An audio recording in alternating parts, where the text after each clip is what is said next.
How's our hair? That should be the opening line every podcast. How's our hair? I already how's our discussed hair? that. You guys are not to be Except Jay. trusted with my Yes. hair. I went into Why? the Because my bathroom, hair's I always was like, perfect? Kind of. can't trust them. Not like that. Okay, we are live.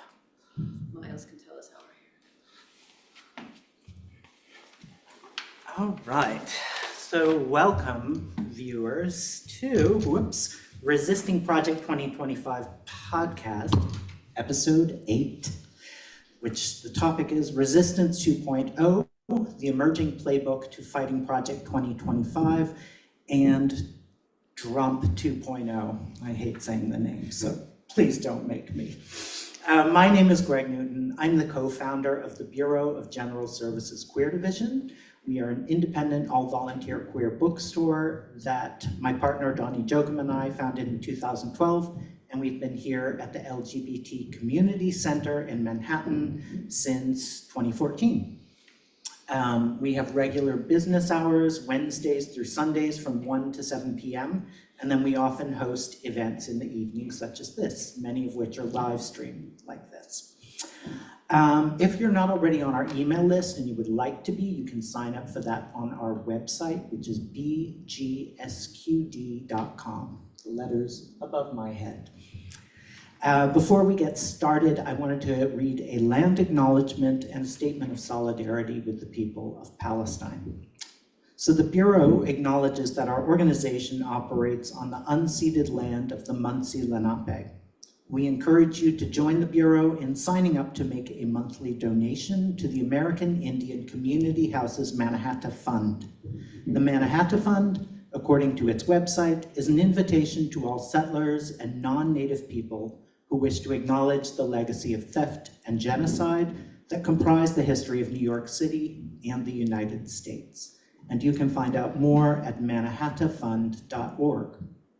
The Bureau also recognizes Palestinian liberation as a queer issue. As queer people, we know all too well that many people view us as threats to their comfort, safety, and well-being. For some of us, this includes our own parents, families, and communities of origin. We know that many people would prefer that we did not exist. This reality evokes in many of us a deep empathy with others who are likewise seen not as fully human, but as problems to be solved, questions for which the answer is ultimately elimination and erasure. As we watch the ongoing genocide of Palestinians by the State of Israel, carried out with the full support of our government and funded by our tax dollars, we witness the inevitable results of defining a people solely as a threat to the safety and well-being of those deemed inherently worthy of life.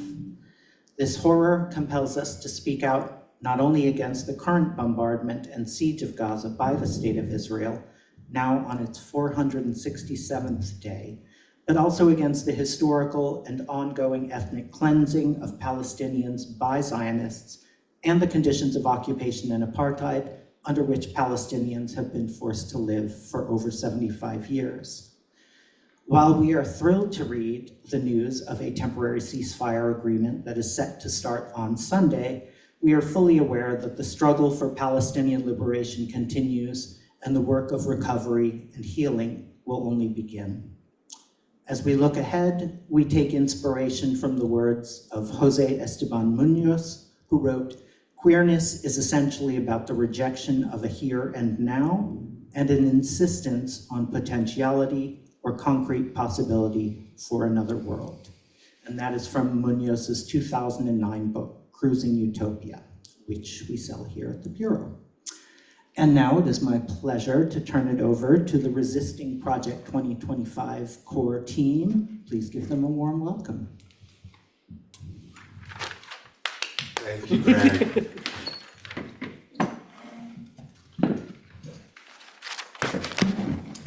Hi, AC.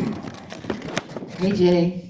We've got new people here. I know, it's very exciting. We have a whole new format. Whole new format, whole new conversation that's coming, Yeah, right? it's exciting. Well, I'm really glad to be here, and I just want to, we're going to talk about our new podcast, our new name. We're the relaunching officially as Resisting Project 2025. having been Stop the Coup 2025 for all of 2024.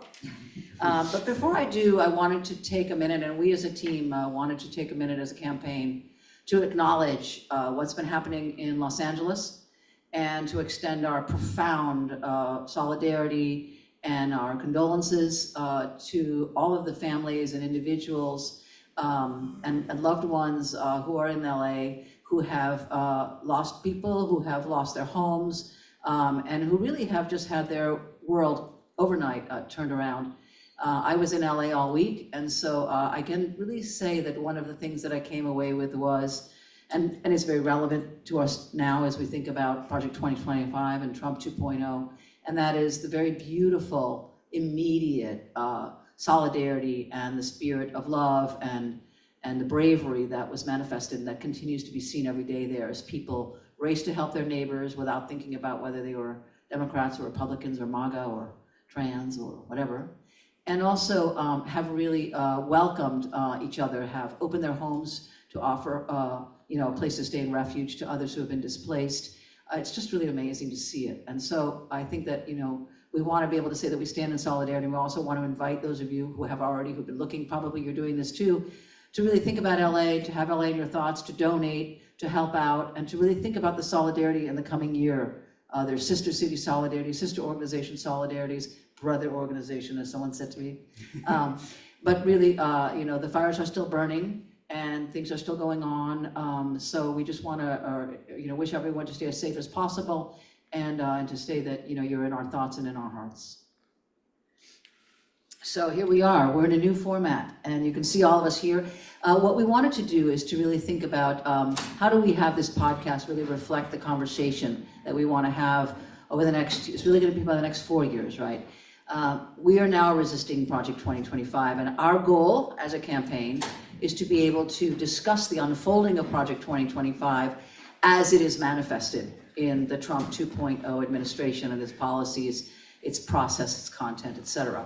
So today what we're going to talk about is what to expect next Monday on day one. What are the highlights of what we expect? And I'm also going to be talking about specifically some of the the main areas that we have of concern: immigration, what's going to happen for trans people, basically some of the executive orders, and also most importantly the resistance. And then Jay is going to be talking to us about the activism that's already happening on the ground this week. It's been going on, it's being organized, what to expect, what we can do, what you can do. Sally is going to talk to us about some of the conversations we've been having from folks in Florida who have been very successfully organizing against Ron DeSantis, kind of a model for us in terms of Project 2025. And Juno's going to talk to us about, as we see Mark Zuckerberg and others capitulate to Trump and see the legacy media really basically stopping its voices, stopping liberal voices or critical cartoons or whatever, we're seeing really this moment where we need a good and strong media, we need alternative media. So she's going to talk to us about what she's thinking about in terms of that for herself. And then finally, we're very delighted to welcome online Saba Bando, who is with us, and Saba joined us, I guess, many months ago now, and has been doing our coordination for the volunteers, and it was amazing through the elections, et cetera. But her specialty is really thinking about the emotional aspects of what resistance may look like, what we need to do to emotionally manage such a difficult political moment.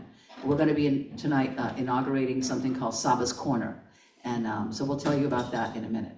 So I just want to say thank you to everyone, both the folks in the audience. We do this live here from the Bureau, and also those of you online. And we will be hosting a regular broadcast. We'll be giving you more of the schedule as we look ahead, and we are planning some post-inauguration events. So please go to our website, www.resistingproject2025.org, and we'll have more of that there. So, Jay. So AC, there's a lot going on. We're in January, we're in 2025. The Congress was obviously sworn in right at the beginning of the year, and the Republican majority in the House particularly is really starting to do stuff. Yeah. Well, what we expected and is, what's going on this week is the nominees. And so I think we should maybe kind of talk there, but I wanted to frame what we're seeing. For over a year since we began the campaign, we told people that Project 2025 is going to be the mandate and the policy of not just the conservative movement, the Christian nationalist movement, but also Trump 2.0. And I believe that is exactly what we are seeing. That is what we are going to see starting on Monday. So we should talk about it that way. And one of the things that we should talk about also is, what are they trying to do here? And so I wanted to just frame it by saying, we have said from the beginning that this is very much the model of illiberalism, the beginning of US illiberalism. And it was very much something that was in some ways really developed and kind of made even into a recipe by the Hungarian dictator Viktor Orban. And in fact, Orban's team has been advising Project 2025 for the last 2 years. So there are 3 ingredients I wanted to talk about as we talk tonight about what's going on. One of them is, the first thing you want to do when you want to try to take control and consolidate your power is you want to certainly take control of the vote, which happened in November, right? Through disinformation, through Elon Musk, doing his thing on X, etc. Second one is, you essentially want to put your own people in power. You want to consolidate your power.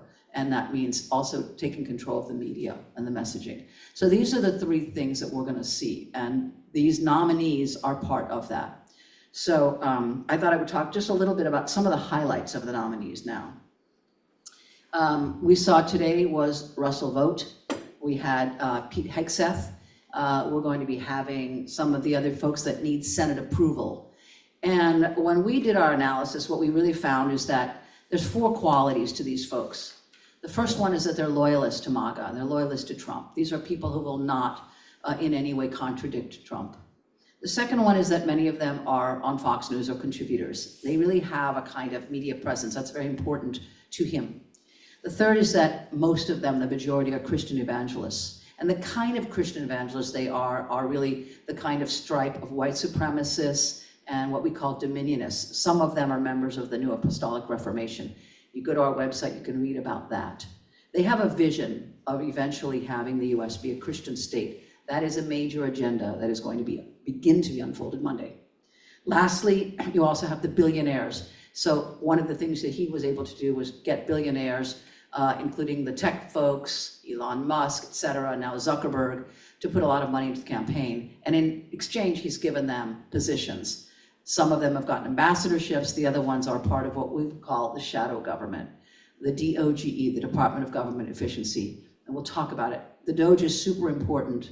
It is the way in which Trump, and I'm calling him Trump 2.0, is hoping to bypass Congress and put in a group of unelected people, unaccountable, who can still change our laws and policies by working with Trump, who will use executive orders to try to make changes that no one has voted for and that Congress is not able to stop.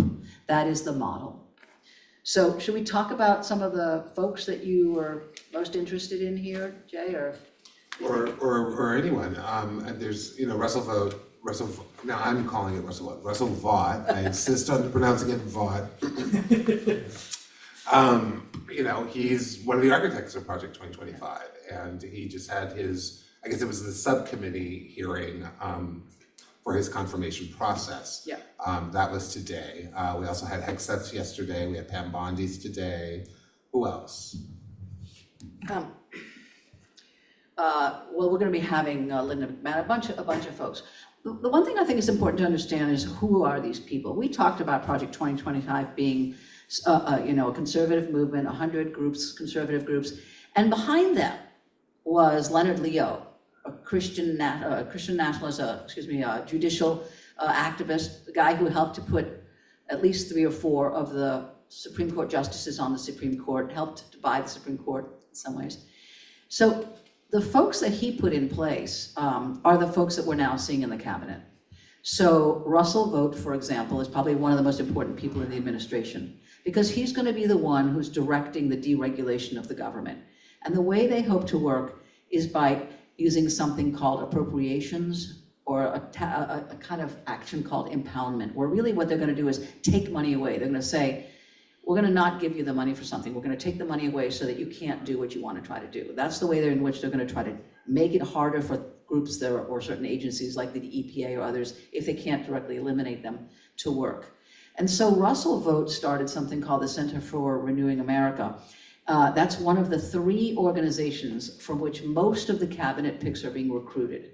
There's also Stephen Miller's America First Legal, and then there is the First Policy Institute, right, with Linda McMahon. So if you look at the picks, you see that the bulk of those are those folks.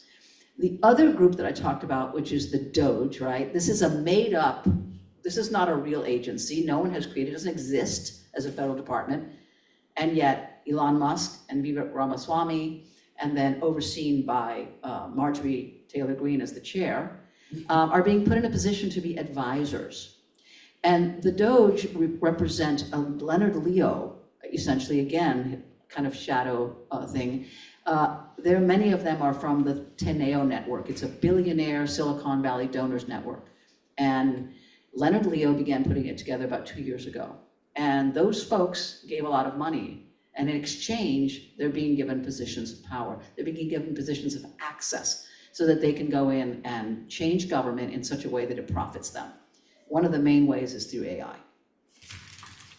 Well, yeah, I mean, it's plutocracy. It's just sort of flat out, right? This is not, this is not sort of well, maybe the billionaires are kind of giving money to the campaigns, and then this is literally putting them in charge of everything. And it's multiple cabinet appointees of his are, if not billionaire. I mean, that was the case in the first Trump administration, right? Extraordinarily wealthy people. And when you put people of extraordinary wealth in those positions, there's a tendency for them to sort of get away with a lot of stuff in their private business. We saw that with Donald Trump constantly throughout his first administration, where he was just breaking law after law after law in his businesses, and constitutional norms in his businesses because of the power that he had as a president. And I go back to Orban, because what the goal is here is to put a government in place that is essentially loyal only to Donald Trump, right? And so there are 2 ways they're doing it. They're doing it through these cabinet picks.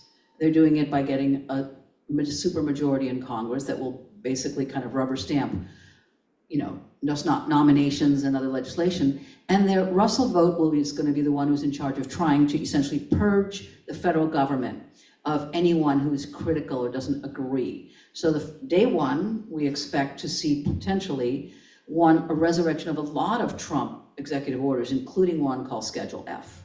And that would be the one in which they hope to transfer or essentially move to a different category of employment, people who are longstanding, nonpartisan employees, and make them into political appointees where they can be easily fired. And they have recruited, I think through Project 2020, for 20,000 Christian loyalists ready to go. So what we're gonna see on day one is the beginning of what we've never been able to completely see, which is the 180-day playbook of Project 2025. And these folks from DOGE are allowed to work for 130 days consecutively within a calendar year. And what it means is that they have that period of time in which to make these changes. And when they go in on day one, they're gonna have instructions on what to do in every single department that they seek to change. So it's very quickly, kind of before our eyes, turning into the corporation that all the billionaires want, right? Let's put our people in place. Let's get rid of anybody who is not loyal to us. Let's set things up so that we can give a reason to the imaginary HR department that says we can do whatever we want because this is ours, and we're just going to work around whatever you thought the expectations were. And that I think is very easy to make correlations to. I think I also go back to Orban, because what Orban did was he put billionaires in charge of major state companies and then the media, and he consolidated the media to become a national propaganda machine. We are starting to see this. This is what is happening. And so it's critical because they need to control the message. Sally, you and I have talked about this a lot, where it's necessary in an autocracy to be in control of the message. And it's also necessary to go after critics, which they're also doing. They have a blacklist. I don't know if on Monday we'll see the announcement of an attorney general or a special prosecutor begin investigations, but they have a group the AAF, right, which is called Project Sovereignty, got $1 million of Heritage Fund money, and they have publicly named these people online, 100 people in the government and others that they are going after, that they plan to investigate. The goal is intimidation. The goal is to stop whistleblowers from speaking out against potential illegalities. And that's what we're seeing with the propaganda. Right, but it's also interesting that we're seeing a parallel track. We're seeing an autocracy and with an ideological basis, Christian nationalism, but we're also seeing a kleptocracy, which is where the corporate guys and the Elon Musks come in. Elon Musk, who's going to have offices in the White House now, but that there are different reasons why people are going along, and it's a very toxic parallel structure that benefits two different kinds of people. Yeah. Well, certainly, just to use the AI example, there's going to be one Doge engineer put into every department, right? And what they're going to do is they're going to give advice. Quote, they're going to assess the situation, what they want to see reformed, and give advice. One of their goals is to integrate AI throughout the whole government, which means that they can get rid of a lot of employees because they hope to, basically replace them with artificial intelligence. And of course, by doing this, they also are hoping to privatize, so that they privatize the duties of the federal government, and their companies, of course, will be the ones to be the consultants, the health, et cetera, for whether it's the Veterans Affairs that they outsource to health. And so that's the model. But Orban also realized that when he had all these people that he put into power, they were billionaires, it gave him money to do what he did, but they were also accountable to him. So that corruption is where it began. So they're really, what you're getting is a consolidation of power. This is the model of autocracy. And it is also a model of Christian nationalism. They plan to align as much law or policy as they can with what they consider the Bible. Russell Vogt is an avid Christian nationalist. Pam Bondi, avid Christian nationalist. Pete Hegseth, avid Christian nationalist. It's critical for us to talk about and to document how this is being done, because they are hoping to change law. And eventually we should expect that they will seek to change the Constitution and essentially make more of it, essentially in line with what they call the Bible. The goal is to see a Christian state. It may not be Trump's first goal, but Trump is not acting alone, and he is also accountable to the Leonard Leos and others who have supported him to get where he is. Yeah, and it's obviously jumping ahead, but it makes me think, how deep are they going to go in creating these new rules? And this being Trump's last term, regardless of what he says, and I'm sure many folks are concerned, as I am, how long will it take us to dig ourselves out and kind of back to, well, democracy, if you will, but even where we're at now, which is already not what many of us would hope our government would be, but how long will it take, right? And I know we've talked about, he'll only really have 2 years to make a mess, et cetera. So let's talk about that. Well, I want to talk about resistance in kind of a specific, general way right now, but just to say that it's very heartening to see how much resistance has been organized, actually. So Democracy 2025 is the one portal that now has 1,000 lawyers organized and 350 nonprofit organizations, 100 more than they had about 2 months ago. And on Monday, we will see them unveiling on Democracy 2025 a portal with all of the executive orders that are being released, as well as information on what group is responding and how. They have prepared litigation for every one of these executive orders, expecting them, knowing what's coming. And so I think that, it's great to see that at least on the litigation side and the policy side, people are really quite organized. They've been reverse engineering Project 2025. But, it takes time. I mean, they have to see what the attack is in order to then, release it. But we should expect a day one resistance that really manifests within hours of some of those executive orders being released, which is heartening. It's heartening, especially on the legal level. The issue that I think that we're going to be confronting is what we've been talking about all along, which is when you consolidate power among certain people that are in control of all the levers, how difficult is it going to be to wrest that power from them?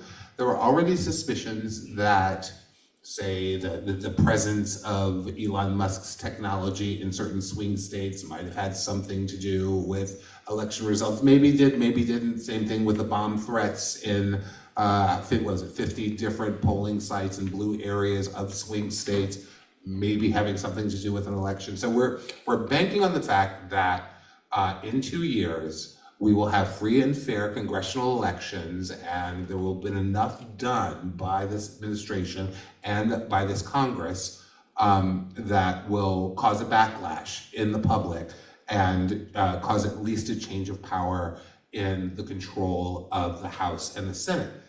But the worry is that if you have these folks that have been working on this plan for years now, well, in the macro level, for 50 plus years, but in the micro level, in this Project 2025 level, 2 or 3 years, and learning from what what happened during the first Trump administration,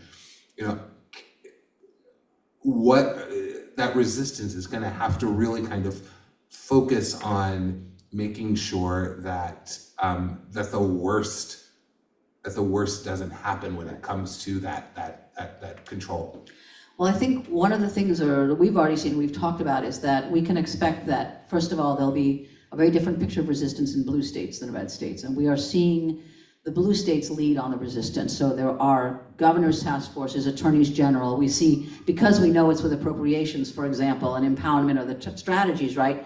Already we're seeing with the LA fires that they're seeking to say to California, we're not going to give you money for fire relief unless you agree to support our deportation plans and don't get in the way of our coming in to do our ICE raids in a week. This will be the strategy. And so Governor Newsom has asked for $50 million from his legislature, 25 of it for his attorney general, 25 of it for the immigration groups. That is the model. But I think to go to your other point is that a lot of this is going to punt to the states, right? It's a federal goal to punt to the states. Oh, shame. Punt to the states. And so, what is good, and Sally will talk about this a little bit about Florida, is that we have a lot of examples of where we have won. And in fact, while the election was not in favor overall for the presidency for the Democrats, there were quite a number of Democrats who got elected to state and local legislatures. So they're in a position. So it's going to be quite interesting. When you suddenly see, for example, the federal Medicaid money or something in a block grant move to the states, then the battle goes to the states. It's going to look different. So there's a different thing that happens at the federal versus state level. And so statewide and local organizing is going to be, in many ways, the front lines. And we have a lot of good experiences. There are a lot of positive lessons. So, should we talk about should we the go, EOs? should we go, pardon me? Should we talk about some of the worst EOs to expect, executive orders? Oh, yeah, you haven't even gotten to that yet. Yeah. Okay, yeah, so let's do that. Okay. Well, I think the first thing to talk about with regard to autocracy is that in order to kind of really signal his omnipotence, Trump is going to pardon the J6 insurrectionists, except I don't think that he will pardon those with the most serious violations. That's kind of the latest word, but there are almost over 1,500 individuals. Most of them were misdemeanors. So the other thing he'll do is he'll set up a task force for those other more serious cases. But what's the message? The message is, even if you break the law, I'm gonna have your back. And that is really the message. That's the goal of that.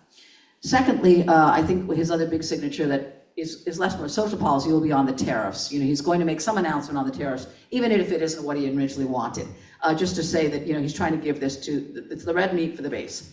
I think the other things that we can really expect, as we already talked about Schedule F, there will be certainly possibly the announcement of Schedule F. That'll mean that it's the beginning, and then it'll be case by case. And they'll go, first of all, on day one, we should expect a lot of Biden officials to be removed from their position. We already know things in the climate area, for example, they're planning to freeze a lot of the climate treaties. These are all the things that we talked about that are in Project 2025. In terms of the ones that I think are very, very important, in immigration we want to talk about. Immigration, we're going to see the resurrection of Trump's earlier bans, right? The Muslim ban, he's going to try to complete the building of the wall. He's going to end any of the migrant stuff that Biden did, like the app that they were using to try to get people to be able to stay here for a while as they're being processed. They're going to have people stay in Mexico. And then they're going to extend a lot of new powers to ICE, for example, to detain people. One of them that we just want to talk about and make people aware of is, I think for LGBT rights, ending third country asylum, that's going to be a big one. And I think then, of course, the one that I want to also signal is that for next week, Already we saw this past week, the House has voted for something called the Lake and Riley bill. We want everyone to have that on their radar. It's a terrible bill, and essentially it would mandate or allow the federal government to detain migrants without bail who are merely arrested for theft-related crimes. And there is no provision for bail. There's no provision for them to get out. And Well, even and if the charges are wrong. and more clearly though about it, it's not just migrants, because migrants is a very specific thing. That's people that have come over the border either for asylum or for work. And often, migrants in California and Texas, migrants go back and forth all the time. This is going to be for even dreamers, people who are immigrants, people who are legal immigrants, in fact, who are not yet citizens, who don't fully have citizenship or legal permanent residence, anybody who has any kind of immigrant experience. Specifically, right, it's dreamers, and it's also people with temporary protected status. I was gonna say the other EOs, there's a few more, but just to say another one is going to be, I think that it's very possible that they will, certainly announce the limitation of humanitarian asylum, and also ending birthplace citizenship, that we know is gonna come on Monday, and then possibly ending TPS, or at least limiting or putting quotas on TPS. So what does the picture look like? They're going to prevent new people from coming in, they're going to criminalize, and they're gonna try to deport at least 1 million of people who currently have existing felonies. They're already slated for deportation. They don't have to do much to get them out, they just have to do it. And we can see already, expectedly, to see probably the announcement. On Monday, we expect a kind of mediatized raid, a workplace raid that will happen probably in DC, in the DC area, in order to show that they're mean business. And we also know that they have about, they're massing like 1,500 troops on the southern border. These people are already there, but they can basically shift it through an announcement and have those National Guards be on kind of active duty. So essentially the idea is sealing the border. That's what we're gonna see on Monday for immigration. And they will separate families. And they will attempt to have mixed status families to take the entire family and argue that they should be deported as well. But we're just talking about on Monday. Yes, the bigger picture is, the goal is 11 million people, but right now they can do it 1 million because those people were already supposed to have been removed, I think we're not going to see something, and this shows the schisms between what they want and what they may not get.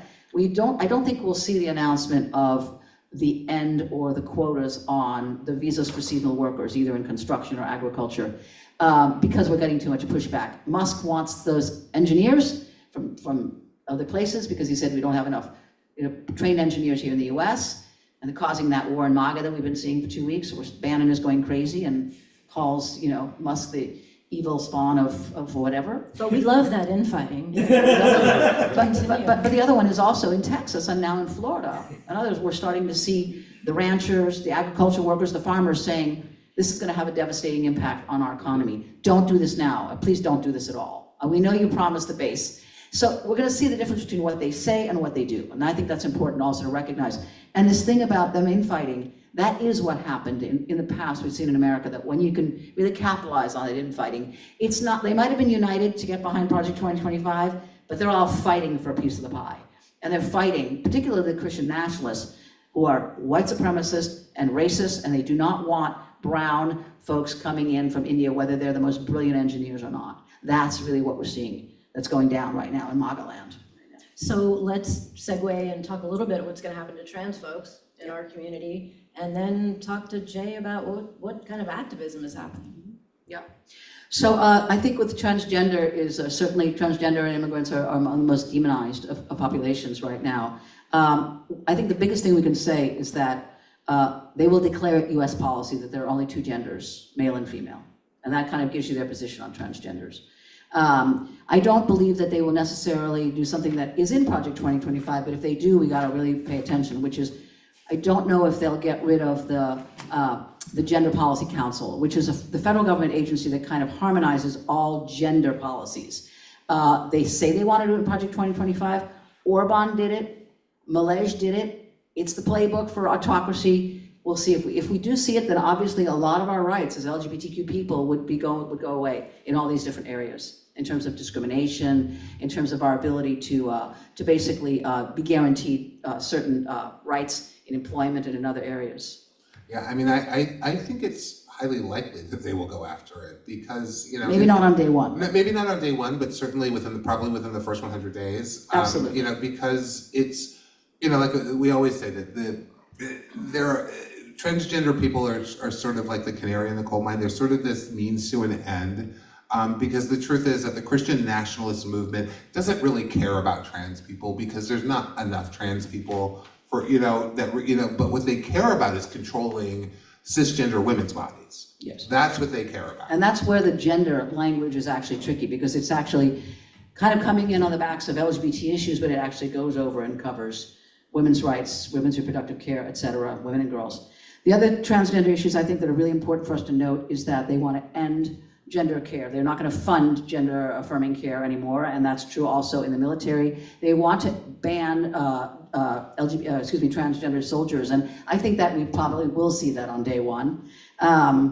Also, the big issue, the big kind of one that gets the most response from the MAGA base is they're going to basically say that Title IX prohibits men from participating in women's sports. That's their language, quote unquote, in order to basically ban transgender women's participation in female sports. And they're going to do that in elementary school, in middle school, and high school. But I don't necessarily believe they're going to do it at university level because it involves a whole other set of things. And, you know, I think banning also the federal funding for Medicaid of hospitals that provide gender-affirming care. So these are the big ticket items. And the last one is the one that Sally and I just talked about. They also will maybe announce an FDA panel looking into any link between hormones and transgender aggression or violence. The idea being that they are seeking to advance a narrative of transgender people being dangerous, particularly to children. This is all the stuff that came from the anti-abortion movement. They have seen that it works, and so they're seeking to build up kind of a disinformation database and at the level of a public hearing to be able to do that. And on that note, Anita Bryant died last week. Anita Bryant. R.I.P. But I do want to talk just segue quickly about women's health, because among the bans that will be, again, resurrected will be the Mexico City ban, which is the policy that prevents any federal funding for abortion abroad. They are going to go after Planned Parenthood. That's Elon Musk is very, you know, they're even going to use Doge to go after Planned Parenthood. And also, you know, it's possible that we'll see a bunch of other, just at this, you know, this will trickle down to state levels where they're going to use appropriations. So let's say that you're a state and you have a federal grant, they might try to choke off that federal grant in order to get you to toe the line on a particular position. That is really the way that they're going to act. The other regulations that I thought were so critical to talk about, I mean, we know some of them, I'm just going to name these quickly, but with health, big picture ones will be ending mandatory vaccines and really reviewing all vaccine research.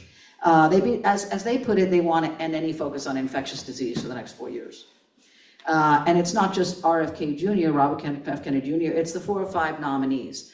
They don't all have the same views about science, but basically they are, you know, they're not approving of vaccines, you know, it's a vaccine skepticism. And I think also the FDA, there's one where they're going to be looking a lot at processed food. RFK Jr. may go after pharma, and I think that that's where we'll see another divisionism, because you have a lot of these people who make money. They're in pharma, or they've invested in it, if you look at their portfolios. So it's another area where Democrats are looking and saying, this isn't necessarily a unified body of people, and we might see people pitted against each other. Well, and there's also the concern that RFK might, in some ways, divide the left. Because you know, he is kind of you know, wants to rein in big pharma. That he is against the sort of behemoth health care industry as exemplified by United Healthcare, Free Luigi, so you know, there can be schisms that develop on the left behind him as well, Yep. and that'll only serve, you know, the other goals, because if we're focused on that, we're not focusing on the big The other picture. big issue we should talk about is domestically, for all the agencies like the CDC, NIH, et cetera, they're going to have full reviews of all the kind of federal research. And one area, one kind of review will be along the, you know, that they can't have any research that might have in any way used or potentially be using fetal cell lines. This is the anti-abortion agenda. So they're going to scrub all these agencies. And again, we'll see it by using withdrawing of grants or punishing or refusing to support research. And then abroad, I don't think we'll hear anything about PEPFAR, the prevention, you know, HIV prevention, the global prevention. necessarily, but we know it's on the docket. We know that if PEPFAR somehow doesn't stop supporting what they consider LGBTQI folks, or maybe even folks who are engaged in sex works, they're not going to get any money from the United States. So potentially, I don't think we'll necessarily see it on day one, but we should expect in these 100 days that potentially the impact will be devastating for the global HIV movement. And domestically, obviously, we're going to be seeing Medicare and Medicaid. I mean, today we saw one of the nominees who on X saying, I really hope that DOGE will take a look at Social Security. I mean, what that means is they're hoping to cut funding for Social Security and, or in some way limit, to continue stealing money that American citizens have paid into Social Security to take it away from them, because that's what's been happening for decades, and this is just taking it to the next level. So we have just the Department of Education left, and I think that we might see the elimination of the Department of Education in DC on day one. That is something they want to do. I think the biggest agenda here is we'll see some different things. They probably will make some statement with regard to parental rights, whether it's allowing parents to control the education formation, or parents to actually be the ones who are going to approve of the hiring of principals. There's a lot of different things they want to do. But one thing will be across the board in the federal government, they will be getting rid of DAI, the diversity, equity, and inclusion policies. Across the board, they'll be getting rid of CRT as well, critical race theory. All of this we've talked about is really implementing not just a Christian right agenda, but a white supremacy agenda, an agenda in which only some history can be taught. And we may even see, I don't know if we'll see it on day one, but we'll see eventually President Trump does plan to reinstate what he calls the 1776 Commission, which is the counter to kind of the idea of a Black Lives Matter, let's look at our history, let's look at the history of racism in America.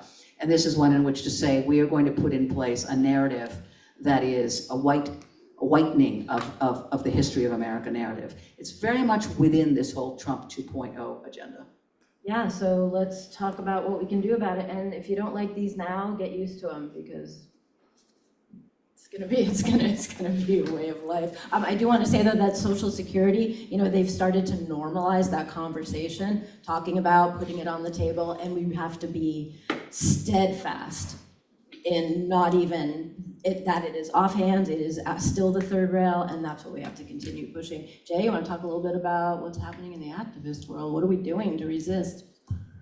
Sure, and that's going to be an interesting question that we're going to see over the course of that first 100 days really of the administration, and how quickly and forcefully people react to these policies that are inevitably going to be laid out and enforced and implemented, because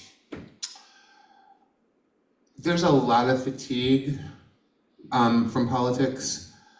When Trump went into office the first time, it was sort of a shock after shock after shock. It was the first shock that how did this buffoon beat Hillary Clinton? And then it was the immediate policies that started, people just sort of got activated because it was this weird, out of the ordinary thing that really kind of, made people question, in a different way, question how our politics work in this country. And there has been a very long period, a sort of death by 1,000 cuts of normalizing this man, first in the 4 years of his presidency, then in the 4 years of his post-presidency. But there was resistance, which you brought up. I mean, right. There is some resistance happening now. There is some resistance happening in response to the election, but compared to what we saw in the winter of 2016 and 2017, what we're seeing now is a tiny speck in comparison. But folks that are still in it are doing things. The Women's March organization, decided to rebrand it this year as the People's March, because everyone is under threat. It is not merely women and women's bodies that are under threat. It is literally everyone who is not a rich, straight, white cisgender Christian nationalist man. And so the People's Marches are, the main one is in DC again, but there are People's Marches happening all over the country. It's the 18th? On Saturday, the 18th, this coming Saturday. There will be one in New York. For those of you who are in New York, it's going to start down at Foley Square with a rally at 10 o'clock and then the march up to Washington Square at 11. But they're happening in, I think they were up to 40 states that they're happening in. And I think that the only ones where there aren't any happening are those gigantic square So states. about 100 cities, is that right? Yeah, something like 100 cities covering 40 states. So that's a really great start in terms of a national resistance. But I think that right now we've got a situation where people because of the normalization that's been happening, and we're going to talk a little bit later about the media and how the media has been responding to Trump, because of the MAGA world, the leadership of the MAGA world has really perfected the politics of distraction. Which is why we're seeing so many stories about Steve Bannon being angry at Elon Musk, and that sort of infighting when our news media isn't covering the actual policies, all of these executive orders that we know are already written and have been written for months, and we were talking about them in the spring and in the summer, and the media didn't even cover them even during the brief 2-week period when our mainstream corporate media was talking about Project 2025. Even then, they didn't go beyond the actual mandate for leadership document. They didn't really talk about all of these other working parts. I mean, you're talking about street resistance, but there is a lot of one thing I think is that it's good in some ways when people look and say, I don't want to do the same thing I did before because it's not going to be effective now. I think that's really good that people don't just try to do something when they're learning from it and they don't yet know the next thing. And I think that's okay because they're thinking. But I have seen a lot already. For example, as in immigration is a good example. There's a lot of things that worked in Trump 1.0 that they did in immigration, and they moved very quickly now. I mean, if you look in any of these states, particularly the blue states, it's not only strengthening the blue sanctuary laws, they have mobilized the teachers' unions together for the schools, the law enforcement, local law enforcement, saying to them, when ICE comes to do this, this is what we expect of you.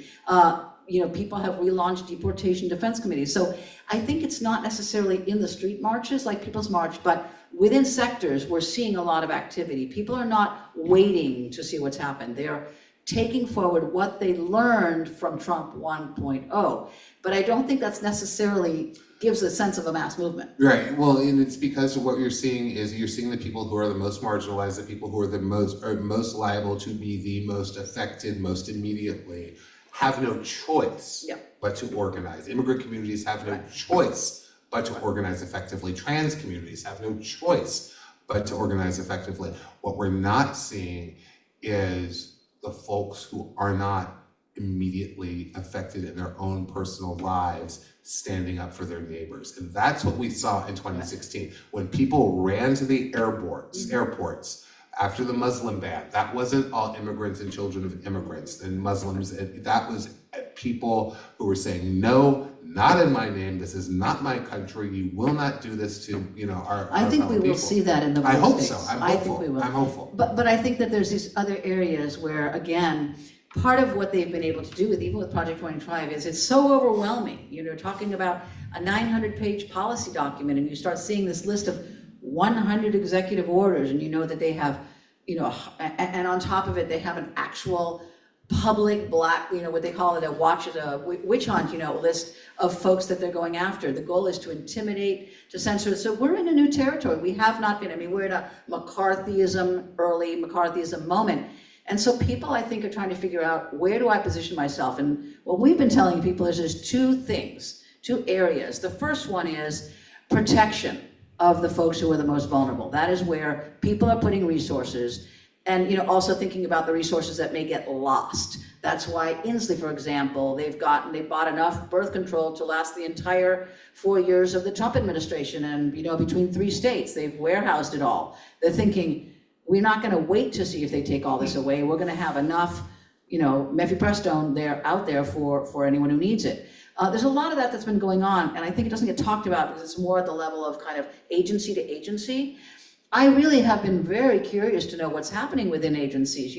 How many people are going to, try to stay in those positions, resist from within? How many people are going to become whistleblowers? It's going to be really fascinating to see it. But I'm not terribly encouraged because we have already seen that because they're so willing to crack down on people, it's going to be tough.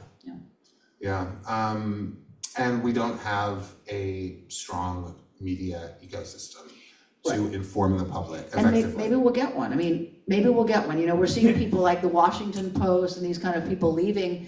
I mean, in the last 2 weeks, I've been writing about this, these other venues like Substack. I mean, will we see it? Will we Well, see? the problem is that, because the thing not to gonna be remember- tomorrow, right? No, but the thing, yes, Substacks will happen, blogs will happen, podcasts will happen, but, there are 3 major news networks, major cable news networks. There are 3 major television networks that have news divisions.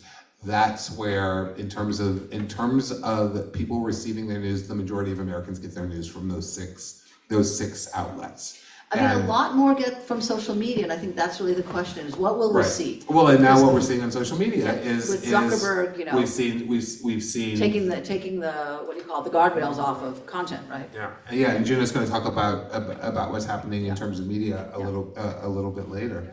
But yeah, it's going to be an interesting thing to see how it all unfolds on our side, how it all unfolds, how it's like, I think that people maybe are in, they shouldn't be, but I think that maybe they're in a certain state of shock still from the election, that they're just, they went through the holidays, they went to, I'm spending time with my family, I'm gonna relax, I'm gonna play with the toys I got Get under off my of tree. social media. I'm gonna stop watching network news. I'm gonna stop watching cable news. They did all the things for their self-care, and Saba's gonna be here to talk a little bit about that, about self-care later. But we, now that we're actually going to be in it, the question is, how are people going to respond? Right.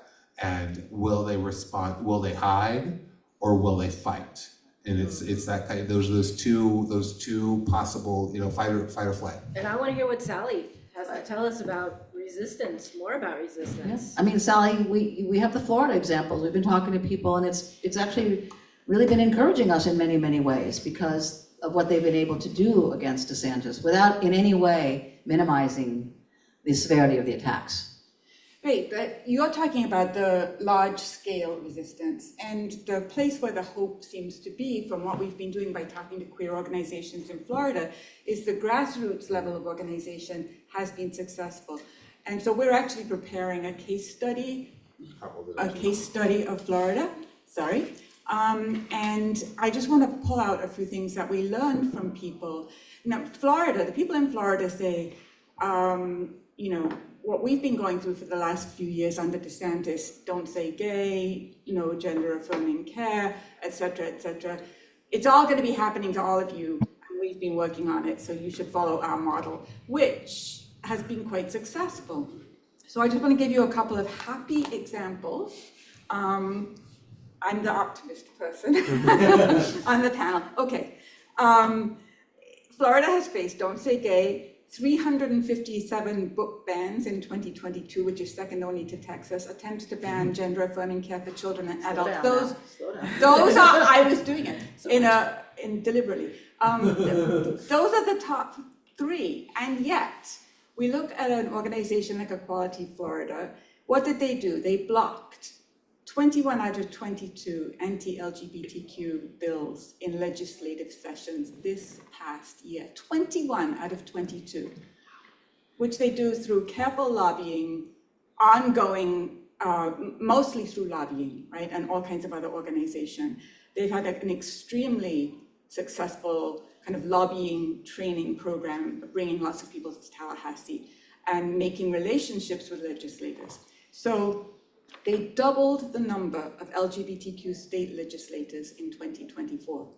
I know. They beat nearly 2/3 of Moms for Liberty candidates. Moms for Liberty is a small organization that tries to ban books. They beat nearly 2/3 of the Moms for Liberty candidates for local school boards. See, now this is the grassroots, going down into the school boards and changing things right there. They helped reverse a ban on gay and lesbian adoption, and they fought for same-sex marriage and won before the Supreme Court made it the law of the land. So there's that one organization, Equality Florida. Then there's another organization called PRISM Florida, which has been Amazing. I don't even know, more than amazing. It came from 4 high school students in a gay-straight alliance in their high school who were told that they couldn't have a pride event with their club. And so they kind of figured this out. They realized that the school board laws said that they could have. That they couldn't. Oh, Right. They found out that the school board rules allowed them to have it. They moved on from there. So 4 years later, they have an astonishing organization that is training and empowering new youth leaders. They have 20 schools in their program. They're setting up more GSAs, but they are making themselves a presence. They've been joining the lobbying in Tallahassee. They have been going to school boards and arguing.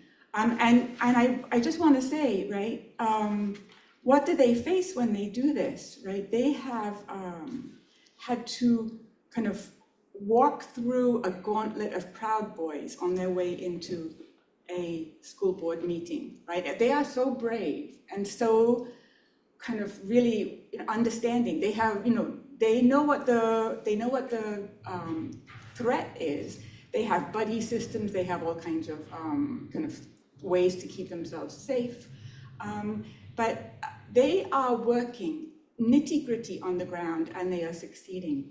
And one of the things they said to us, which I thought was really an important message, is that, what they have found is from the organizations that they worked with, lefty organizations, but really all LGBT organizations, is that initially people were really giving lip service to these young activists.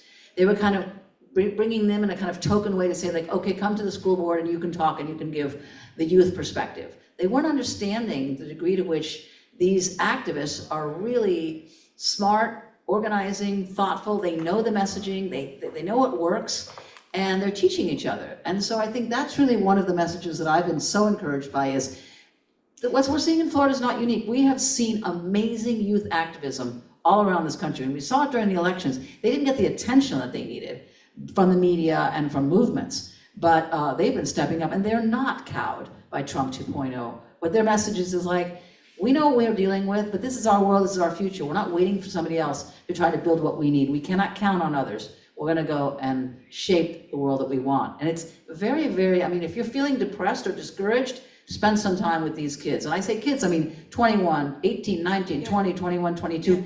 They're very, as they say it, we're just high school kids, or we're just young college kids. They're amazing.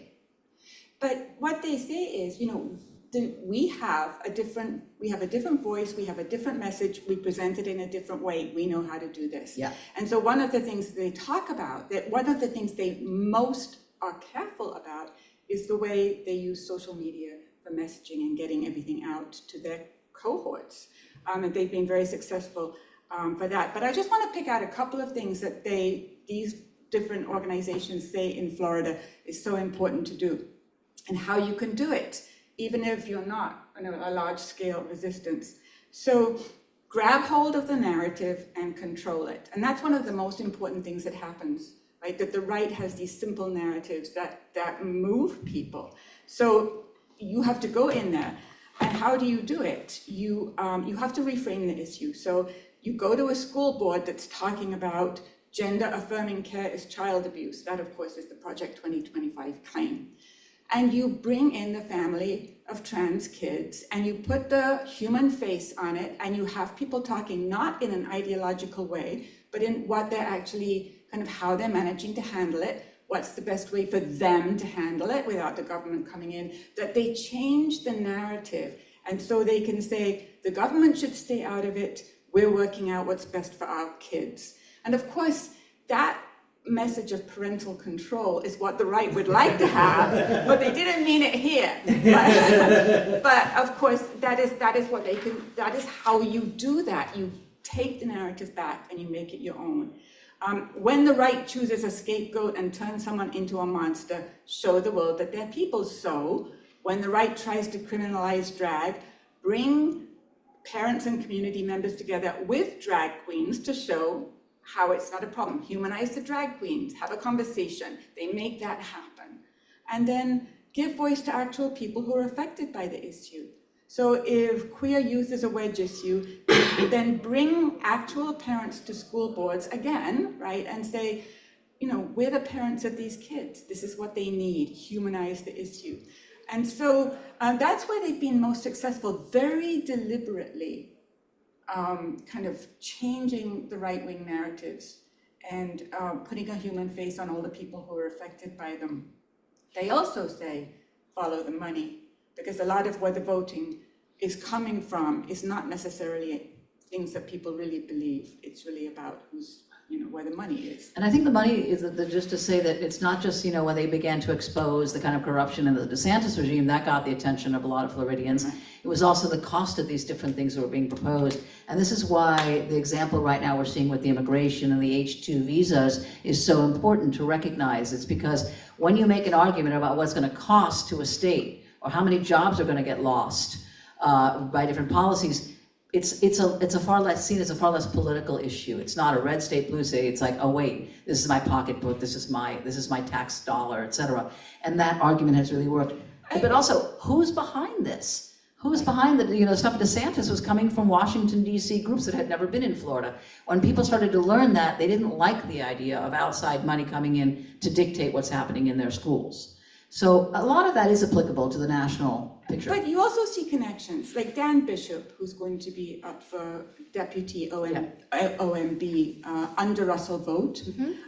He and Vogt have worked together for quite some time, and it was Bishop who introduced the bathroom ban law in North Carolina, which the state said would cost them $350 billion a year because of people boycotting North Carolina.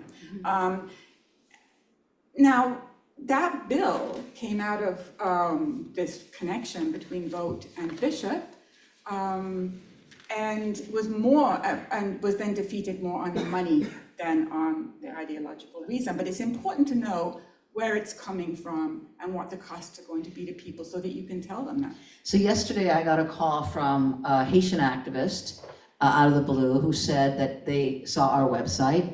They don't know anything about Project 2025 or very much about it, but someone told them that they should be concerned about what's going on because of the immigration.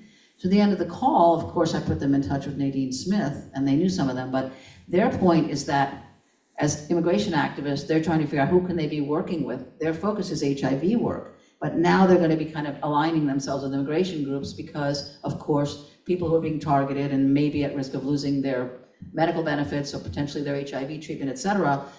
These are a lot of people who are also maybe came in on TPS or maybe have family members who are undocumented. So I was very encouraged to see, you know, that like this application, you know, we're in Florida already, they're looking and saying, you know, what are we going to be able to do here, and whatever we do, we want to share. I mean, his model was like, once I learn this, I'm going to tell everyone in the Haitian media. So like just looking at how these sparks might be translated. New coalitions are going to be really key at the grassroots level when people realize that even though they don't have the same issue, they have a related issue, and they are going to be seen as enemies, and they can work together to stop that. So, and I think also we need to talk about the global issue because just for a second, only to say that there's on the resistance front, there's a lot of lessons in fighting. I mean, the Hungarians have been fighting Orban very successfully, actually, these last couple of years. The opposition almost beat Orban this last time. There are lessons to learn about what they did that was effective. In Argentina, the dictatorship of Milei there, they have essentially done the kind of anti-woke gender attacks against women's rights as well as LGBT, and they're learning lessons. So I think that we're going to see a fair amount of exchanges too, and we should also look to our own movements about where things have been successful. And we've seen it on all the different issues. The climate activists are very focused right now, knowing that there's going to be a day one freeze on a lot of the climate treaties. They're going to start to try to renegotiate the Paris Treaty, et cetera. So I think it's also encouraging to see that people are looking at intersectional models, very grassroots, very local, and working with state legislators from the get-go to be able to think about this. Because like you say, Jay, in 2 years' time, it's all going to come down around a new set of elections, right? But we have all this time in which to do a lot of things. So kind of keeping a forward focus on what we want. Especially as more and more money comes away from the feds and into the states, the state legislatures are really going to be important. But I just want to say one thing before we move on to Juno, who's going to tell us about media. If anyone who's listening has examples of groups they've worked with or groups they know about who are being successful, we would really like to hear about it because we can amplify that message. It's really helpful to know what people are doing that's working. Yeah. So, Juno, we're going to talk to you about. Well, before we talk to me about what we're going to talk to me about, I want to know, are we aware of any other states who are doing anything even close to similar to what Florida's doing? Yeah. Yeah, okay. And I just wanted to add in one piece of it, which is that, because we are dealing with a federal thing, right? We are dealing with Congress, and we are dealing with, with the folks in Washington. And on the left, we've got this proven history of, Democrats suffer a defeat, and then Democrats start questioning everything about every policy that Democrats have ever believed in without ever talking to any of their constituents, and then they start backtracking away from things. And, so that sort of model of putting real people with real lives and real experiences in front of people can be an invaluable tool in dealing with these Congress people that who was the one here in New York that started backing away from trans people, because, blaming... Our mayor? No, Congress. I'm talking about Congress in Washington, D.C. Yeah. One of the Democratic congressmen immediately, after the election, started, blaming wokeness and blaming the transness and all that sort of stuff. So it's going to be important for people to, really humanize these issues.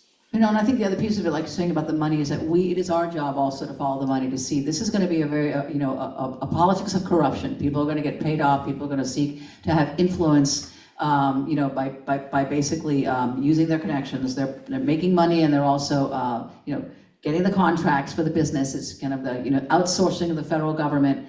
So all of that is stuff that we have to really track. And I think the more that we do make the money visible, the more that we give people who are in communities an opportunity to speak out on that too. So I want to talk about media, Juno. Let's talk about media, you see? I mean, we have seen a lot. I think the two things that come to mind, I think folks probably saw that recently. The Washington Post is kind of getting a lot of the attention because they censored one of their cartoonists, who was a Pulitzer-winning cartoonist, who made a kind of cartoon about the billionaire bros sucking up to Trump. And then you've now seen, I think in the last 2 days, we've seen... Specifically Jeff Bezos, Excuse- owner of the Washington Post. Bezos, owner of the Washington Post, Sam Altman, and others, yes, and Elon Musk.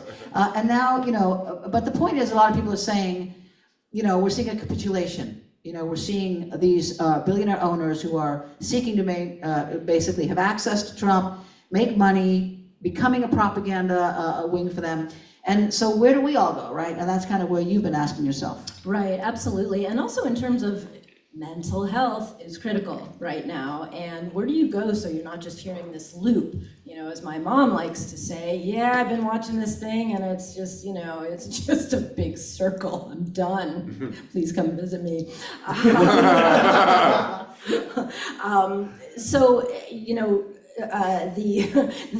The mainstream media always wants it both ways.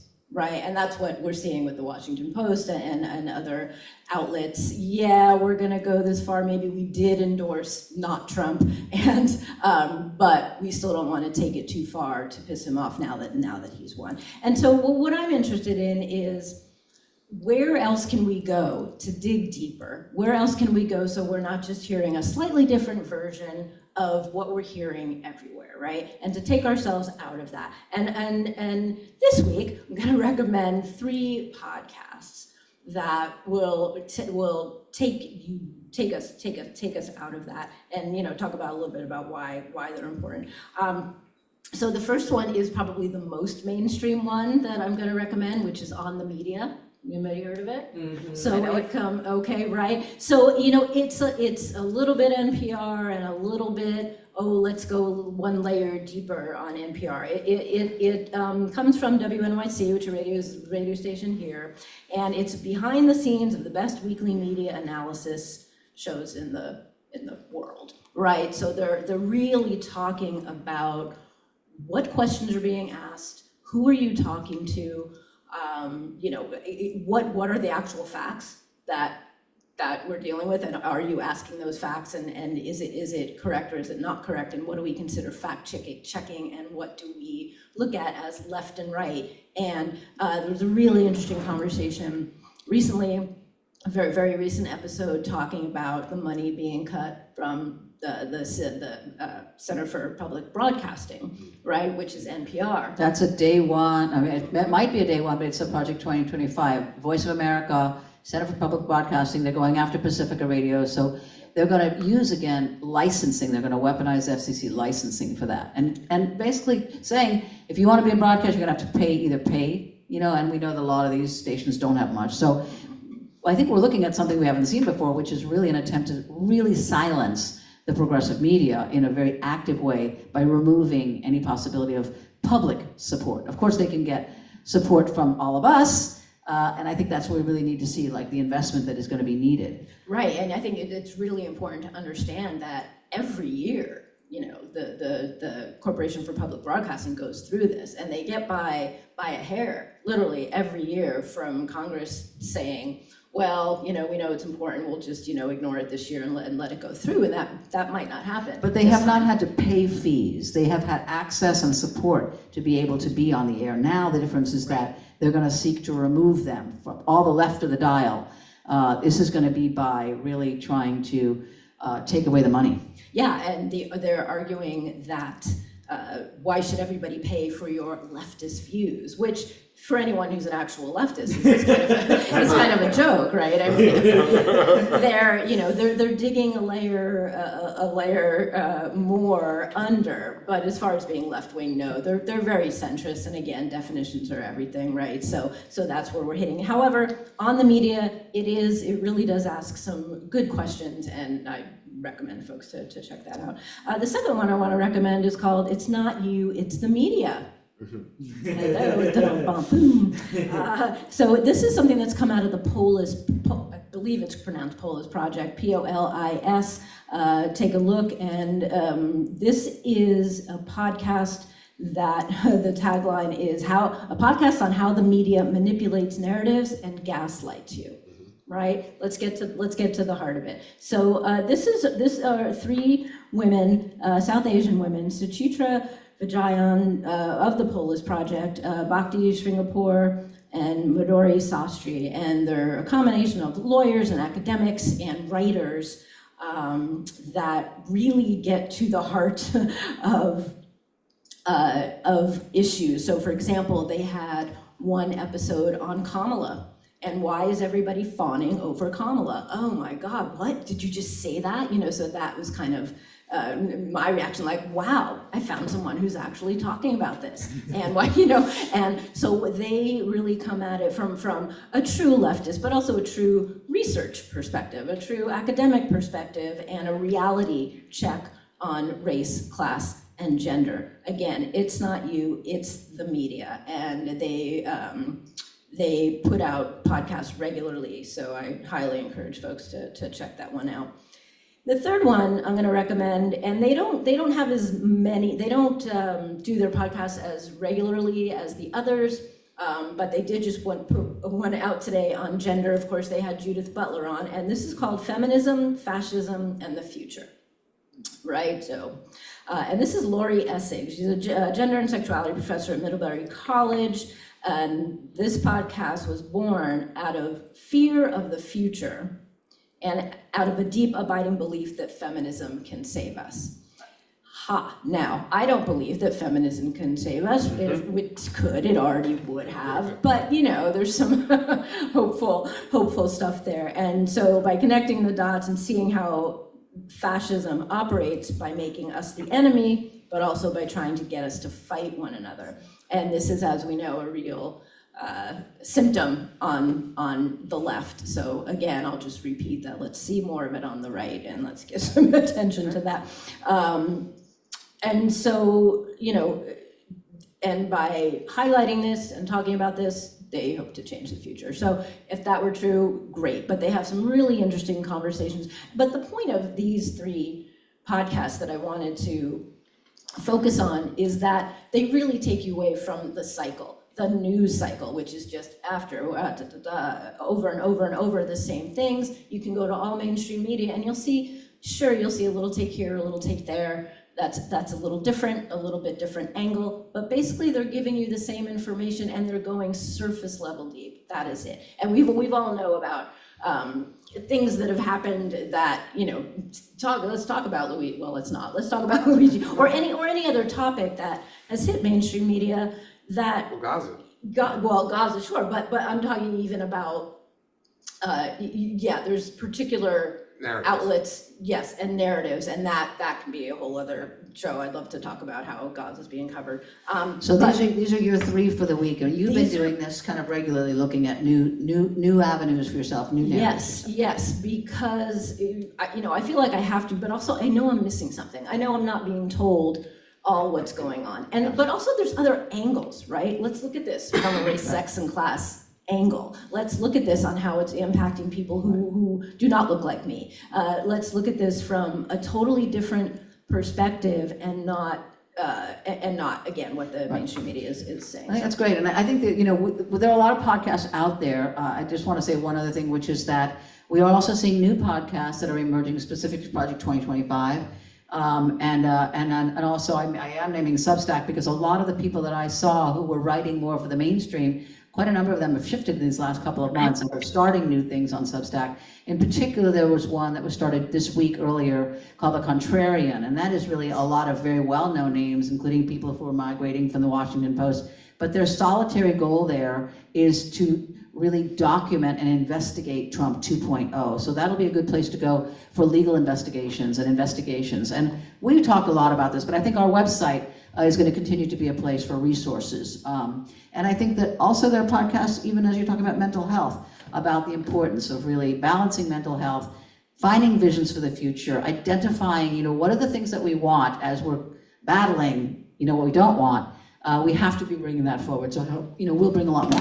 Which means we should switch to Saba. Yes, Saba's Corner. It's going to help us. I just want to say that, we're really welcoming this. We had this idea for quite a while, but I just want to give a little bio. I realized I didn't get to do the little short bios on everyone because of our format, but I do want to do a little one for Saba here because Saba has got a particular background and she is not just an amazing volunteer coordinator for us, but she lives in Chicago with her husband and child and adult child, and she's an executive and personal coach, and she's committed to disability rights, women's rights, social justice, racial justice, and she's a first-generation immigrant. She's also the proud mother of a wheelchair user.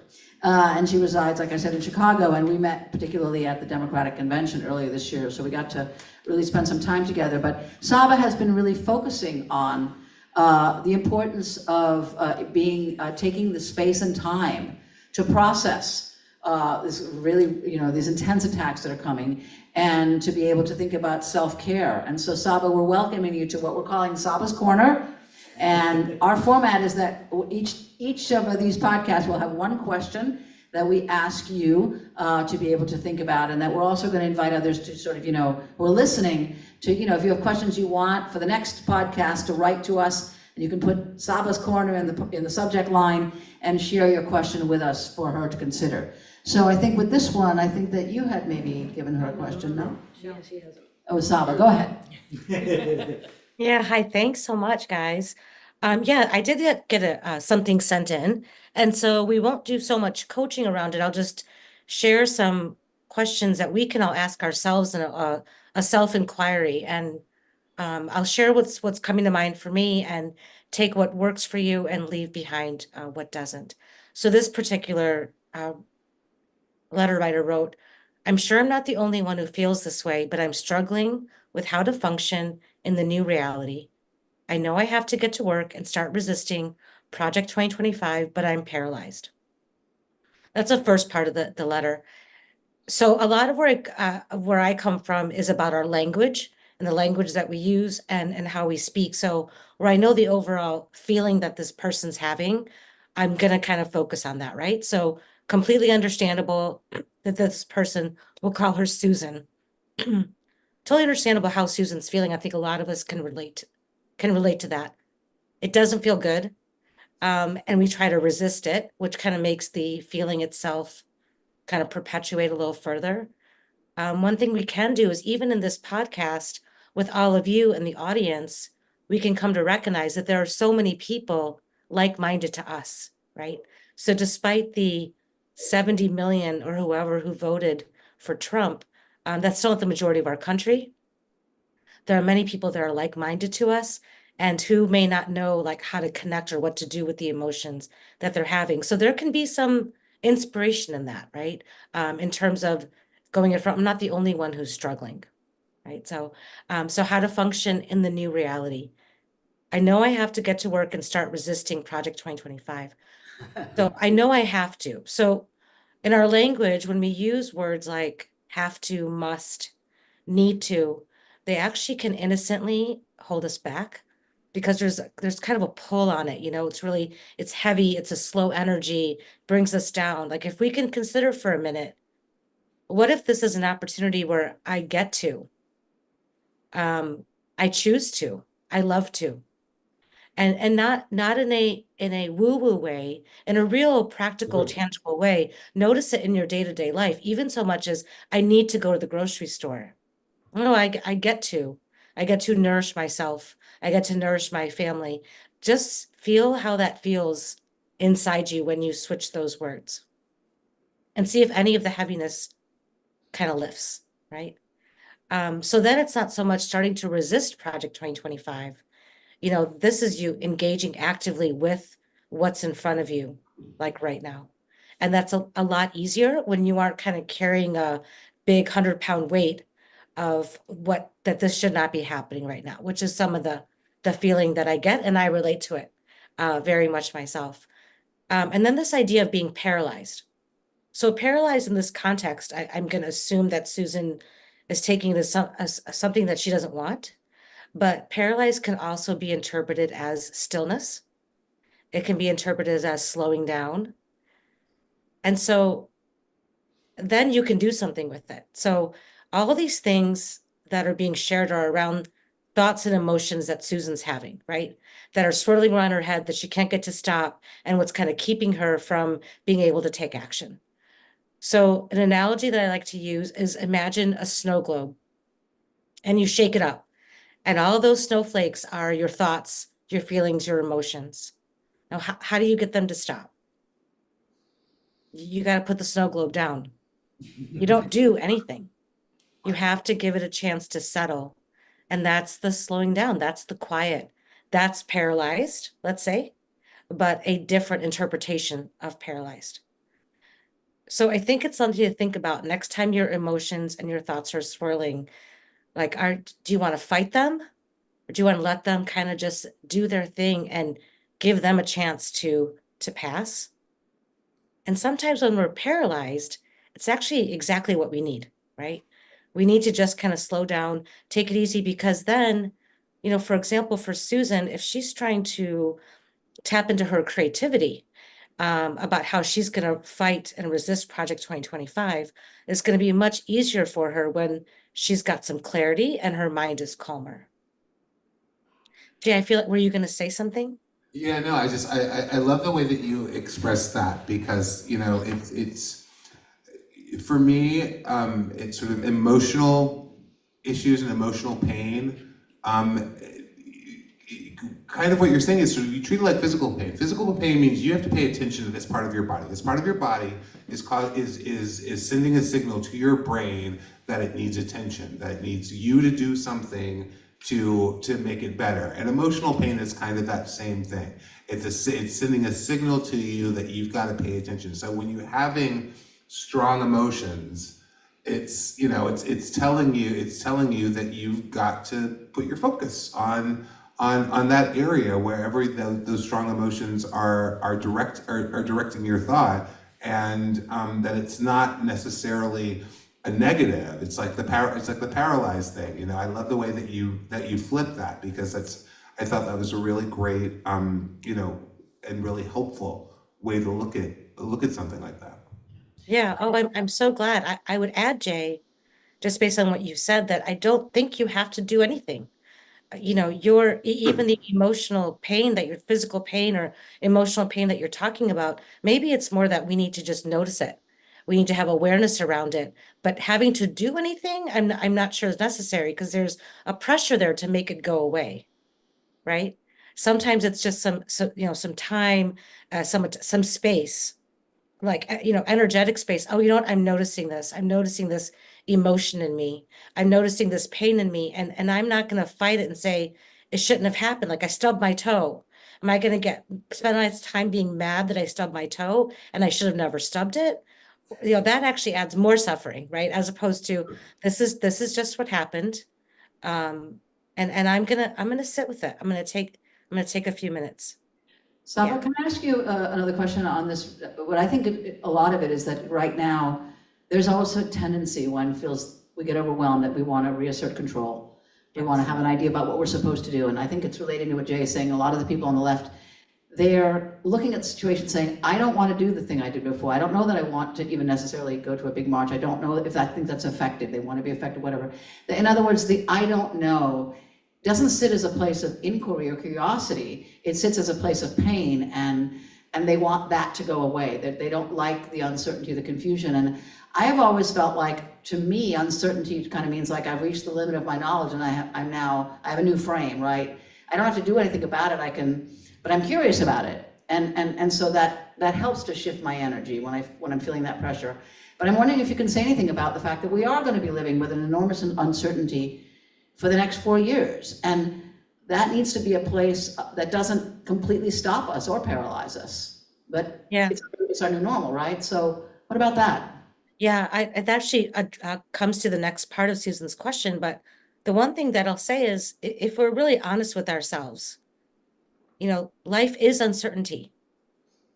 We can think we know what's going to happen, but the reality is we don't know what's going to happen, right? So we can try to prepare for it or hope, but that's how, all of a sudden there's an accident, there's a life-changing illness, there's a death, there's, the nature of life is uncertainty. So to pretend that it's not, or it's worse, I mean, maybe there's some reassurance in it, but it's actually not, it's just not the truth, because we're not in charge of the universe. I'm not supposed to know what's supposed to happen.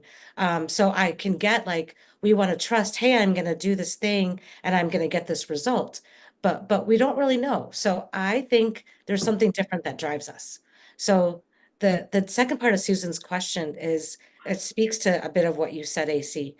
How do I jumpstart myself, right? I spent all last year working hard to stop Project 2025, but it didn't work. So now, how can I feel that anything I do is worthwhile? How can I get back to doing anything useful? I don't think that way. About Susan. Well, in the case of Susan or anyone else who's maybe, feeling that way, is that something in this is that what actually happened, right? Her interpretation is that she tried to work hard on Project 2025, but it didn't work. But that's not actually true.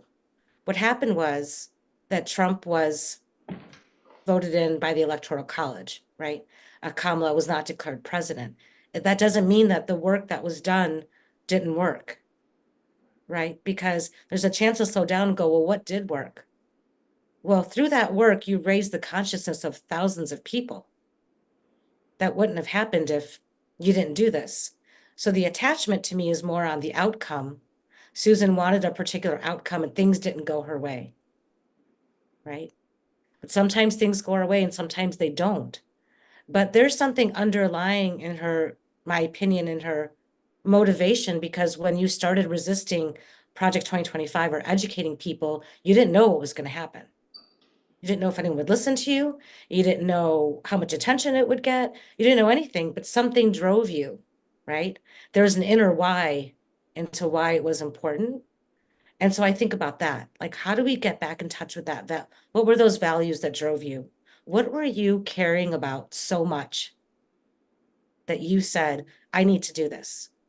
What were you caring about? Who were you caring about that made you get up every day and go, regardless of how many followers we have, how many people are reading this, how much the world was like, this is all made up, but you kept doing it. So that's the tap in, right, to me. So also, we were talking earlier about how so much of what the Republicans have done has been to instill fear in people. And what I would like to see is an abundant mindset, because there is enough for everyone. And I know that we're at time, but please close me out, because I'll keep talking, and I know. Yeah, absolutely. Thank you so much, Saba. And I just want to make a point that to even be able to sit and be silent and really hear yourself and try and understand what's happening, it's a real luxury, right? For immigrants, for trans people, there's no time for that, right? It really is, we see this happening, it's been happening, it's going to absolutely get worse, and there's a panic, and that is the realest thing ever. So it's a real luxury to be able to say to yourself, all right, take a breath, what are the things I can do, what can I control, where can I get involved? But I think her point is that it's not luxury to take care of our health, and we have to look at it as healthcare. So I think it's all of the things. What you had to say is wonderful. I can't wait for the next Saba's Corner. We're going to invite a lot of other questions. Thank you, Saba. And You're thank- welcome. And thank you, Juno, and thank you, Sally, and thank you. It's Thank so you, Jen. great having our whole team on the podcast. I am so happy, you have no idea. And thank you, dear viewers, for joining us. And thanks also to Greg for hosting us. So we Thank you, haven't got the Tiffany. date for our next podcast out, but we will be putting that out to you. We hope that you're already subscribing to our Resisting 2020, Project 2025 newsletter. And we're going to be continuing to put out information there, as well as just regularly on the website. And I just want to wish everyone our solidarity, our energy, our invitation to join us here on not just toward the end of the weekend, Monday. Those of you who are going to be marching on Saturday or protesting or organizing, we wish you all success and luck, and we're with you in spirit. And I just want to again put the last word out to LA to say, all eyes on LA. Thank you very much. Thank you.